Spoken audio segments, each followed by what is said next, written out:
Morning all of you. आप लोग जल्दी से फटाफट चैनल को सब्सक्राइब कीजिए, लाइक कीजिए। जितना जल्दी हो लाइक कीजिए, जितने लाइक कीजिए उतना ही मनोबल बढ़ेगा, एक एनर्जी मिलेगा और एनर्जी के साथ हम आपको अच्छी तरह से पढ़ाएंगे। चलिए इसमें कुछ इम्पोर्टेंट बातें समझ लेते हैं। अगर ये बात जो है ना एकदम ध्यान में रखिएगा तो कोई भी इन्वर्स ट्रिग्नोमेट्री का क्वेश्चन आप सॉल्व करने में सक्षम हो जाएंगे। तो ये बात क्या है समझ लेते हैं, ठीक है।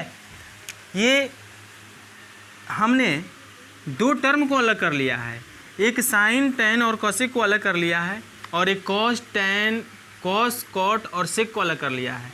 पता है क्यों? देखिए यहाँ पे बाबू ये ग्राफ बनाए हैं, क्वाड्रेंट बनाए हैं 0 pi pi by 2 minus pi by 2, तो इसमें कोई भी वैल्यू लागू नहीं होगा। देखिए इसका मतलब क्या हुआ, यानी कि माइनस साइन इनवर्स एक्स का जो वैल्यू होगा ना, आप पढ़े थे इसका principal value, branch of principal value जब निकालिएगा तो साइन इनवर्स एक्स का ब्रांच या उसको बोल सकते हैं आप रेंज बोल सकते हैं। तो इसका रेंज जो है माइनस पाई बाई 2 के बीच में ही होना चाहिए, यानी कि इक्वल भी हो सकता है और इसके बीच में भी हो सकता है। तो इसका वैल्यू जो है मैंने इसका भी वैल्यू ऐसा ही है, लेकिन अंतर है ये क्लोज इंटरवल है। क्लोज इंटरवल मतलब कि साथे साथे, ओपन इंटरवल मतलब छोड़ के, यानी कि इसको छोड़कर। क्लोज मतलब साथे साथे और ओपन मतलब छोड़ के। क्लोज मतलब साथे साथे, ओपन मतलब छोड़ के, यानी कि माइनस पाई बाई 2 और पाई बाई 2 के बीच में होना चाहिए, लेकिन माइनस पाई बाई 2 नहीं लेना है और पाई बाई 2 नहीं लेना है। तो तीन गो टर्म, यानी कि ये इस टोटल टर्म कहाँ से कहाँ बिलोंग्स कर रहा है, पाई बाई 2 से माइनस पाई बाई 2 के बीच में ये बिलोंग्स कर रहा है। तो देख रहे हैं ये वैल्यू जो है कौन कौन वैल्यू है, साइन इनवर्स एक्स है और बाबू टेन इनवर्स एक्स है और राजा कोस इनवर्स एक्स है। ओके, यानी कि ये एक इसको बोल सकते हैं कि ये एक जैसा है, एक जैसा है, एक जैसा ये दिख रहा है आपको, ठीक है। अब आइए सेकंड पार्ट में, इसमें आइए। तो इसमें 0 से पाई है, 0 से पाई है। प्रॉपर्टी जब पढ़ेंगे ना तो हैं, रटना नहीं है, कभी भी क्वेश्चन को नहीं रटना है। जब रटिएगा तो घटिएगा, ठीक है। जब रटना चालू कीजिएगा तो घटना चालू कीजिएगा, इसलिए रटना नहीं है, समझना है। जिस दिन आप समझ लेते हैं उसके बाद आप में कंसेप्ट बनेगा, उस कंसेप्ट से कैसा हो क्वेश्चन सॉल्व कीजिएगा, ठीक है। तो देखिएगा 0 से पाई, यानी कि ये 0 से पाई के बीच हो रहा है, 0 से पाई के बीच में देख रहे हैं। इसमें कोई टर्म आ रहा है क्या? इसमें आ रहा है जी? नहीं आ रहा ना। तो 0 से पाई है, 0 से पाई में कौन कौन बिलोंग्स कर रहा है, कॉस इनवर्स एक्स और ये हो गया कॉट इनवर्स एक्स और ये हो जाएगा सेक इनवर्स एक्स। यानी कि इसलिए हम दो ब्रांच बांट दिए हैं, इसको अलग है, इसको अलग। 6 ट्रिग्नोमेट्री ब्रांच है, सबको अलग कर दिए हैं। इसलिए अलग कर दें कि आपको समझने में किसी प्रकार का दिक्कत ना हो। तो यहाँ पे एक टर्म दिख रहा है sec inverse not equal to pi by 2। कहने का मतलब अगर पाई बाई 2 रखते हैं ना यहाँ पे सेक इनवर्स का वैल्यू, तो आपको अनडिफाइंड हो जाएगा, ठीक है। तो पाई बाई 2 नहीं लेनी है। उसके बाद cosec inverse is not equal to 0, ये 0 के इक्वल नहीं लेना है। अगर 0 के इक्वल अगर लीजिएगा तो इसका भी वैल्यू डिफाइंड नहीं होगा, इसलिए इसको भी 0 नहीं लेनी है, इसको छोड़ देना है, 0 साफ छोड़ देना है, ठीक है। अब इस पर आधारित जो है प्रॉपर्टी पढ़ेंगे, और प्रॉपर्टी ये काफ़ी कारगर साबित होगा दोनों, ठीक है। जब भी प्रिंसिपल वैल्यू, ध्यान दीजिए एक बार और समझ लीजिए, जब भी प्रिंसिपल वैल्यू निकालते हैं, ब्रांच ऑफ प्रिंसिपल वैल्यू निकालते हैं, रेंज निकालते हैं किसी भी इनवर्स ट्रिग्नोमेट्री फंक्शन का, तो आपका आंसर जो है 0 और पाई के बीच में आना चाहिए, 0 के बराबर आना चाहिए। जब कॉस इनवर्स रहेगा तब, जब कॉट इनवर्स एक्स रहेगा तो 0 और पाई के बीच होना चाहिए।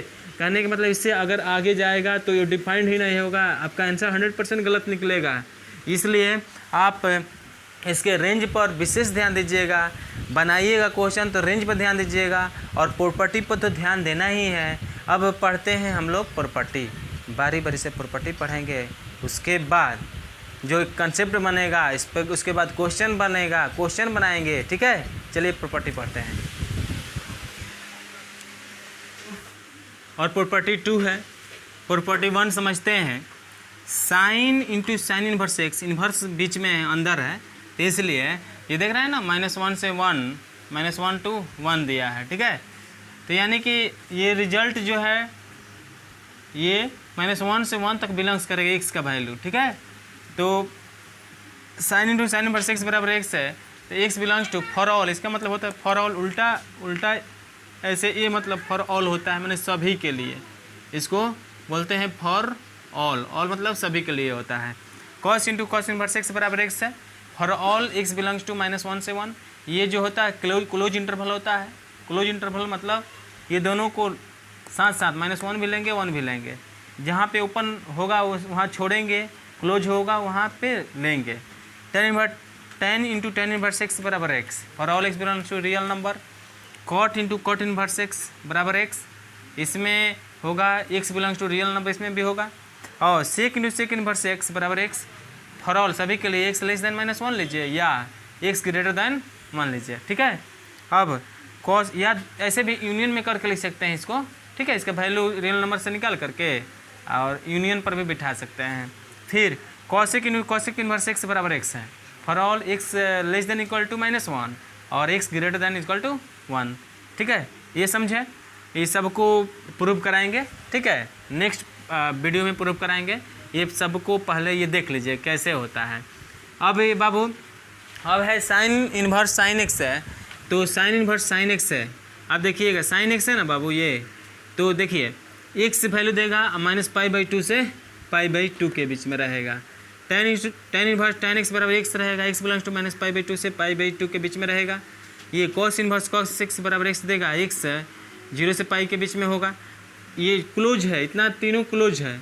ये देखिए कॉट इन्वर्स कॉट एक्स होगा, 0 से पाई होगा, ये ओपन है। जहाँ पे कॉट वाला बात है इन्वर्स कॉट एक्स बराबर एक्स बिलोंग्स टू 0 से पाई है।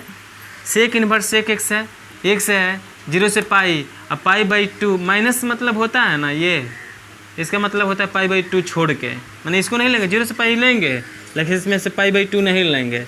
क्यों? क्योंकि सेक एक्स होता है ना बाबू, सेक एक्स को 1/cos x लिखेंगे, 1/cos x। यहाँ π/2 रखिएगा, cos π/2 का मान क्या होता है, 0 होता है क्या, और जब 0 होगा 1/0 तो डिफाइंड नहीं होगा, नॉट डिफाइंड होगा, इसलिए π/2 को छोड़ दिया जाता है, ठीक है। ये समझने वाला बात है। फिर कॉसेक इन्वर्स